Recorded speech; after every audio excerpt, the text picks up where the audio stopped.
शुभ प्रभात बच्चों, कैसे हो आप सब लोग। बेटा आज हम करेंगे आपकी कृतिका भाग 2 का लेसन नंबर 3, जिसका नाम है साना साना हाथ जोड़ी। ये एक यात्रा वृत्तांत है बेटा। इसमें जो लेखिका है वो अपनी यात्रा के बारे में बता रही है कि वो कहाँ कहाँ जाती है और कौन कौन सी चीज़ों को देखती है। लेखिका बताती है कि वो गैंगटॉक शहर गई थी। वहाँ पर उसने देखा कि ये जो शहर है बहुत ज़्यादा खूबसूरत है। यहाँ के जो लोग हैं वो बहुत ही ज़्यादा क्या है, मेहनती है। यहाँ पर वो एक नेपाली युवती से प्रार्थना भी सीखती है। वो सीखती है कि उसका जो सारा जीवन है वो अच्छाइयों को समर्पित हो। तो ये जो प्रार्थना होती है वो एक नेपाली युवती से सीखती है। तो जब वो युमथांग जाती है तो वो सुबह सुबह उठते ही अपने होटल की जो बालकनी होती है कमरे की, वहाँ पर जाती है, क्योंकि उसने लोगों से सुना था कि यहाँ से कंचनजंगा दिखाई देता है। लेकिन उस दिन आसमान में बादल छाने की वजह से और हल्की हल्की बारिश होने की वजह से जो लेखिका है वो कंचनजंगा पर्वत को देख नहीं पाई, क्योंकि उस दिन बहुत ज़्यादा बादल छाए हुए थे और हल्की वर्षा हो रही थी और कंचनजंगा जो पर्वत था वो दिखाई नहीं दे रहा था। गैंगटॉक शहर में वो फूलों से लदी हुई वादियों को देखती है। और जो उसका ड्राइवर होता है वो भी उसको वहाँ बताता है कि जो बुद्धिस्ट होता है उसकी मृत्यु पर यहाँ पर जब भी कोई बड़ा बुद्धिस्ट मर जाता है तो उसकी याद में 108 पताकाएँ सफ़ेद रंग की फहराई जाती हैं और इन्हें कभी उतारा भी नहीं जाता। और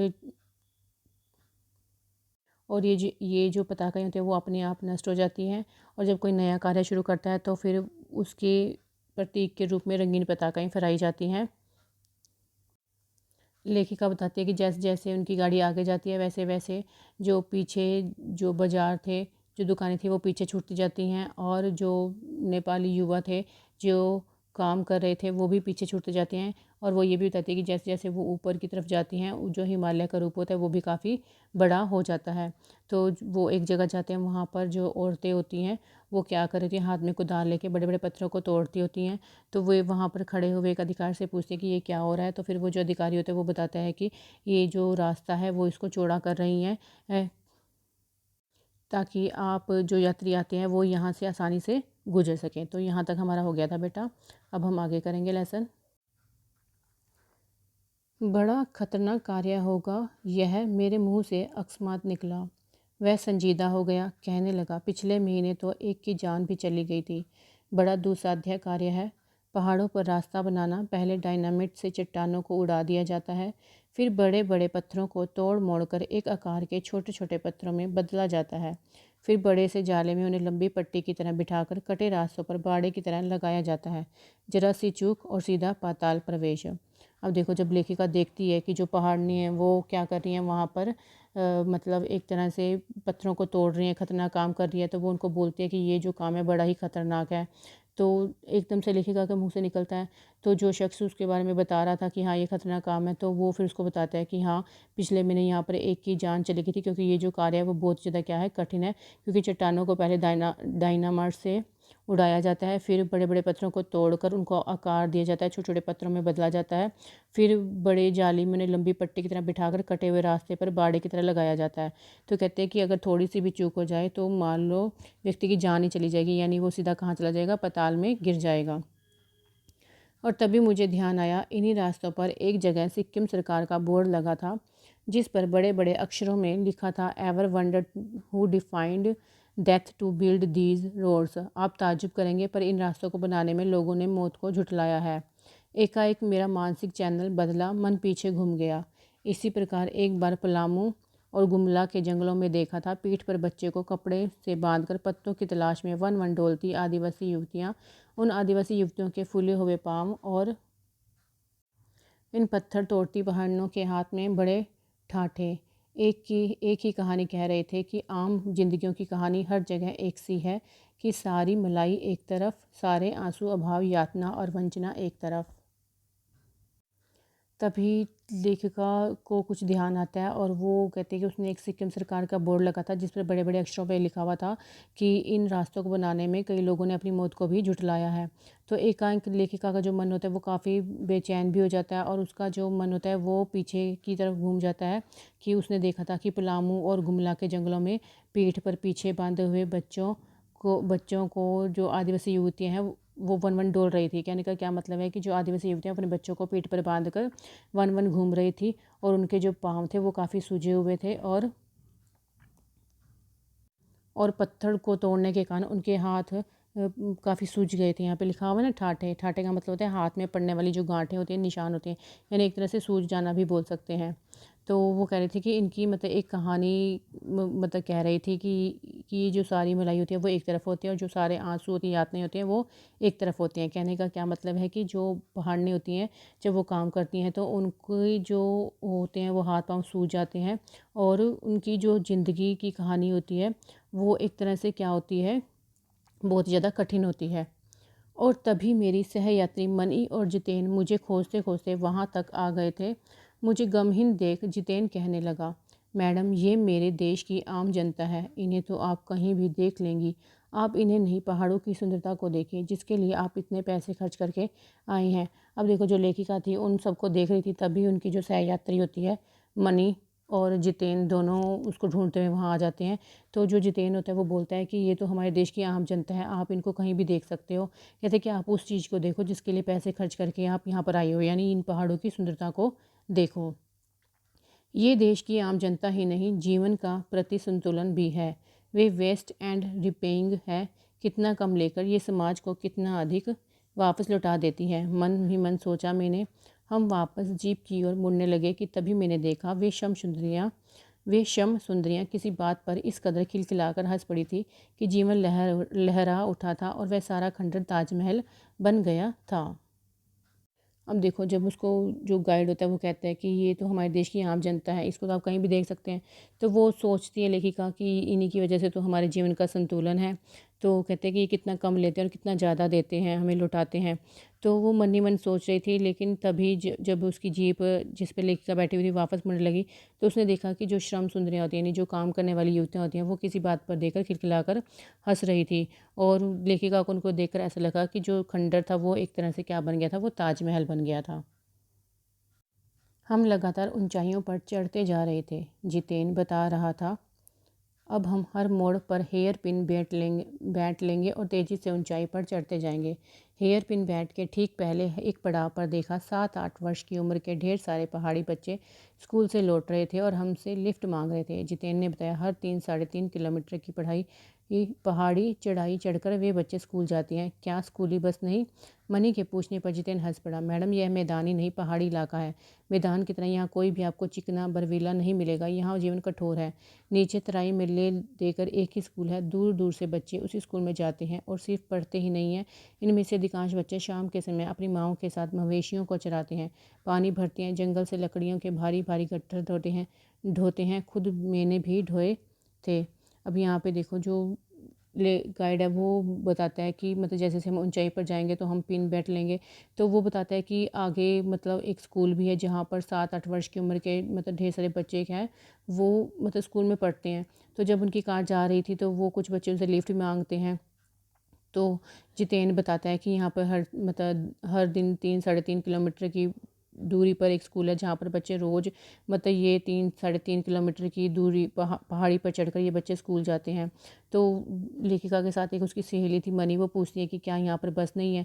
तो फिर जो गाइड होता है वो बताता है कि यहाँ का जीवन जो है वो बहुत ही ज़्यादा कठोर है। कहते हैं यहाँ पर सिर्फ एक ही स्कूल है तराई के नीचे। तो वहाँ पर दूर दूर से बच्चे स्कूल पढ़ने आते हैं, स्कूल में पढ़ने के लिए आते हैं। और इनमें से अधिकांश बच्चे तो ऐसे हैं जो शाम के समय अपनी माँओं के साथ मवेशियों को चराते हैं। मवेशियाँ बोलते हैं जो गाय भैंस बकरी को चराते हैं, चराने वालों को मवेशी बोलते हैं। ये जो गाय भैंस होती हैं इनको मवेशी बोला जाता है। तो वो कहते हैं कि कुछ बच्चे तो ऐसे हैं कि जो अपनी माँओं के साथ इन मवेशियों को चराते हैं, पानी भरते हैं और जंगल में भारी भारी लकड़ियाँ के गट्ठर भी ढोते हैं। तो गाइड जो होता है जितेंद्र नारगे, वो कहता है कि मैंने खुद भी ये सारे काम किए हुए हैं। खतरा अब धीरे धीरे बढ़ने लगा था। रास्ते और भी संकरे होते जा रहे थे। कई बार लगता जैसे रास्तों को इंच टेप से नापकर एक जीप जितना ही चौड़ा बनाया गया है। अब यहाँ पे देखो जो लेखिका है वो बता रही है कि अब जैसे जैसे वो आगे बढ़ रहे थे तो रास्ते और भी ज़्यादा खतरनाक होते जा रहे थे। जरा भी संतुलन बिगड़े इंच भर भी जीभ इधर उधर खिसके तो हम सीधे घाटियों में। इन रास्तों पर जगह जगह लिखी चेतावनियां भी हमें खतरों के प्रति सजग कर रही थी। सामने ही लिखा था, धीरे चलाएं, घर में बच्चे आपका इंतजार कर रहे हैं। अब देखो, जो लेखिका वो बता रही, जैसे जैसे आगे बढ़ रहे थे तो खतरा और बढ़ता जा रहा था, क्योंकि जो लेखिका वो कह रही थी कि यहाँ पे जो रास्ते बनाए वो भी इंच को माप कर बनाए गए हैं। कहते थोड़ा सा इंच इधर हुआ कि जो गाड़ी है वो सीधा नीचे खाई में जाएगी, जो गहरी घाटियाँ हैं वहाँ पे चली जाएगी। और लेखिका ये बता रही थी कि जगह जगह पर मतलब काफ़ी चेतावनियाँ भी लिखी हुई थी कि जो खतरे हैं उसके प्रति आप सावधान रहे, क्योंकि वो आगे ये भी लिखा हुआ था कि धीरे चलाइए, क्योंकि आगे जो है आपके घर पे जो बच्चे हैं वो आपका इंतज़ार कर रहे हैं। थोड़ा और आगे बढ़े कि फिर एक चेतावनी, beware man eater around, पर हमें नरभक्षी जानवर नहीं, दूध देने वाले याक दिखे। काले काले ढेर सारे याक, पहाड़ों पर गिरती बर्फ से प्राकृतिक ढंग से रक्षा करने वाले घने घने बालों वाले याक। अब देखो आगे बढ़े तो आगे फिर चेतावनी लिखी थी कि beware man eater around. तो वो कहते हैं कि आगे मतलब नरभक्षी जानवर नहीं मिले, बल्कि दूध देने वाले याक मिले। नरभक्षी होता है जो इंसानों को खा जाते हैं, वो वाले जानवरों को नरभक्षी बोला जाता है। तो वो कहते हैं कि वो वाले जानवर नहीं मिले, बल्कि दूध देने वाले याक और काले काले ढेर सारे याक ही उनको मिले। और कहते हैं कि आगे मतलब गिरती हुई बर्फ़ से प्राकृतिक ढंग की रक्षा करने वाले जो घने घने बाले वाले याक होते हैं ना, वही उनको देखने के लिए मिले थे पहाड़ों पर।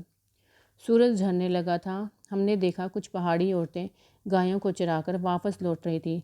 कुछ के सिर पर लकड़ियों के भारी भरकम गट्ठर थे। ऊपर आसमान फिर धुंध और फिर बादलों से घिरा हुआ। उतरती संध्या में जीप अब चाय के बागानों से गुजर रही थी। फिर एक दृश्य ने मुझे खींचा। नीचे चाय के हरे हरे बागानों में कई युवतियां बोकू पहने सिकमी परिधान चाय की पत्तियां तोड़ रही थी। नदी की तरह उफान लेता उनका यौवन और श्रम से दमकता गुलाबी चेहरा। एक युवती ने चटक लाल रंग का बोकू पहन रखा था।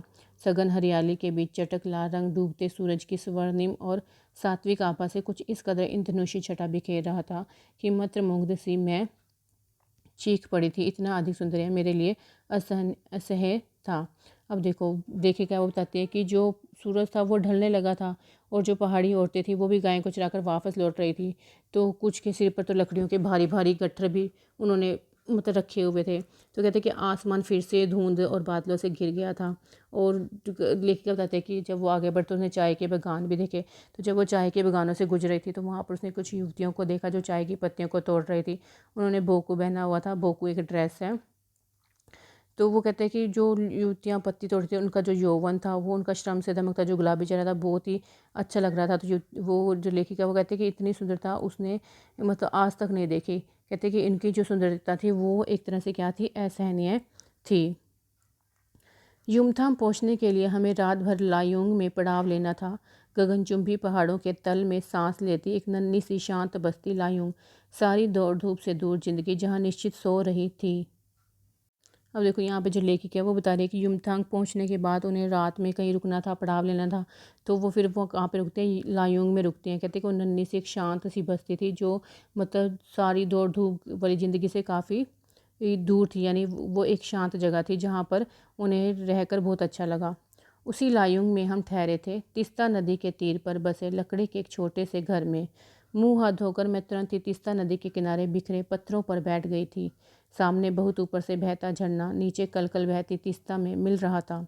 मध्यम मध्यम हवा बह रही थी। पेड़ पौधे झूम रहे थे। गहरे बादलों की परत ने चांद को ढक रखा था। बाहर परिंदे और लोग अपने घरों से लौट रहे थे।